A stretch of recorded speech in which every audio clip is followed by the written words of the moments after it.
Jubilee Hills pub కాల్పుల కేసులో నిందితుడు బత్తుల ప్రభాకర్ కు కోర్టు రిమాండ్ విధించింది. మరోవైపు ఈ కేసులో దర్యాప్తు చేస్తున్న కొద్దీ ప్రభాకర్ నేరాలు వెలుగులోకి వస్తున్నాయి.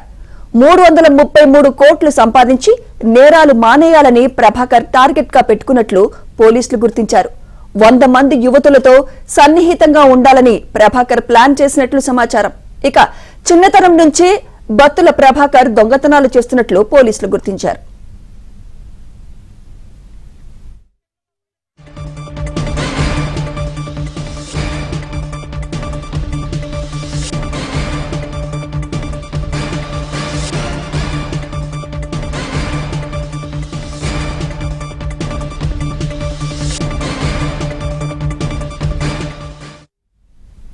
జూబ్లీహిల్స్ పబ్ కాల్పుల కేసులో నిందితుడు బత్తుల ప్రభాకర్ కు కోర్టు రిమాండ్ విధించింది. మరోవైపు ఈ కేసులో దర్యాప్తు చేస్తున్న కొద్దీ ప్రభాకర్ నేరాలు వెలుగులోకి వస్తున్నాయి. 333 కోట్లు సంపాదించి నేరాలు మానేయాలని ప్రభాకర్ టార్గెట్ గా పెట్టుకున్నట్లు పోలీసులు గుర్తించారు. 100 మంది యువతులతో సన్నిహితంగా ఉండాలని ప్రభాకర్ ప్లాన్ చేసినట్లు సమాచారం. ఇక చిన్నతనం నుంచే బత్తుల ప్రభాకర్ దొంగతనాలు చేస్తున్నట్లు పోలీసులు గుర్తించారు.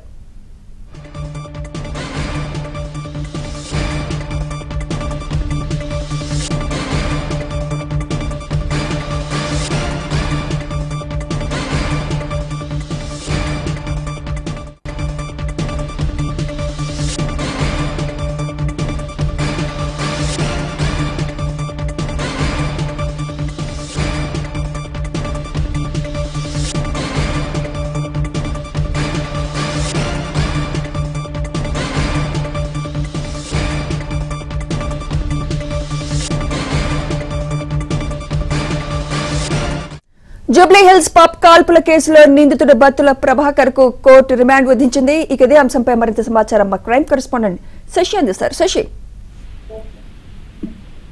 బత్తుల ప్రభాకర్ ను పోలీసులు న్యాయమూర్తి ముందు హాజరుపరిచారు. దీంతో న్యాయమూర్తి 14 రోజుల పాటు రిమాండ్ విధించారు. దీంతో ప్రభాకర్ ను ఇప్పటికే పోలీసులు రిమాండ్ కు తరలించారు. మరోవైపు ప్రభాకర్ గురించి పోలీసులు ఇప్పటికే కొనసాగిస్తున్నారు. ఈ నేపథ్యంలో బత్తుల ప్రభాకర్ ఒక్కొక్కరిగా ఇప్పటికే వెలుగులోకి వస్తూ ఉన్నాయి.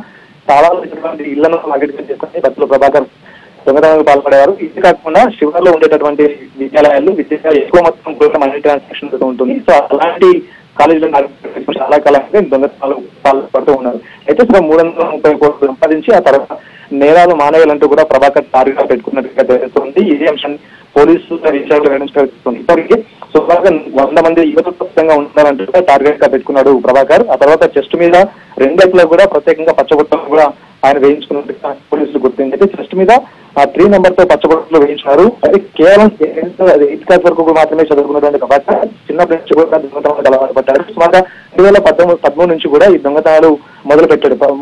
ముందుగా చిత్తూరు జిల్లాలో, తర్వాత పశ్చిమ గోదావరి జిల్లాలో, తర్వాత వైజాగ్ లాంటి ప్రాంతాల్లో దొంగతనాలు చేసి అనంతరం తెలంగాణలో కూడా చాలా చోట్ల దొంగతనాలకు పాల్పడ్డాడు. సుమారుగా ఇతని మీద ఉభయ తెలుగు రాష్ట్రాల్లో 80కు పైగా కేసులు ఉన్నట్టుగా పోలీసులు దర్యాప్తులో వెల్లడైంది. సుమారుగా 23 కేసుల్లో మోస్ట్ వాంటెడ్ గా ఉన్నారు. ఇందులో ఏపీ ఆ తర్వాత తెలంగాణకు సంబంధించినటువంటి కేసుల్లోనే ఈయన మోస్ట్ వాంటెడ్ గా ఉన్నట్టుగా తెలుస్తోంది. ప్రధానంగా తెలంగాణ, ఆంధ్రప్రదేశ్, కర్ణాటక, తమిళనాడు, దక్షిణ అన్ని రాష్ట్రాల్లో కూడా ప్రభాకర్ మీద కేసులు ఉన్నాయి. ఆ తర్వాత బిట్టు, రాహుల్ రెడ్డి, సర్వేశ్వర్ రెడ్డి, రాజు వంటి ఆరు పేర్లు తెలంగాణ అవుతూ పోలీసులు ఎప్పటికప్పుడు కూడా ఐడెంటిటీని మాత్రం ప్రభాకర్ నేరాలకు పాల్పడ్డారు. 3 రూపాయలు దొంగతనం పెట్టినటువంటి ప్రభాకర్ ఒకే రోజు 3 లక్షలు, ఆ తర్వాత 33 లక్షల రూపాయలు చోరీ చేయాలంటూ కూడా టార్గెట్ గా పెట్టుకుని మరీ దొంగతనాలకు పాల్పడ్డాడు. 330 కోట్ల రూపాయలు సంపాదించిన తర్వాత ఈ దొంగతనాలు మానేట్టు కూడా ఆయన టార్గెట్ గా పెట్టుకున్నారు. మరోవైపు త్వరగా ఆయన రాజకీయంలోకి గెజిట్ కమిటీలో నివాసం ఉంటున్నారు. యువతకు సహాయం చేస్తూ రేట్ సంబంధించిన పేర్లతో లగ్జరీ కార్లను కొనుగోలు చేస్తూ లావిష్ లైఫ్ అలవాటు పడ్డం చేసేటువంటి డబ్బు కూడా ఎక్కువగా డబ్బులు తర్వాత యువతకు ఉండేందుకే ఆయన ఖర్చు చేశారు. మరోవైపు లగ్జరీ లైఫ్ అలవాటు పడి ఈ టార్గెట్ పెట్టుకుని కూడా రైట్. Thank you Shashi.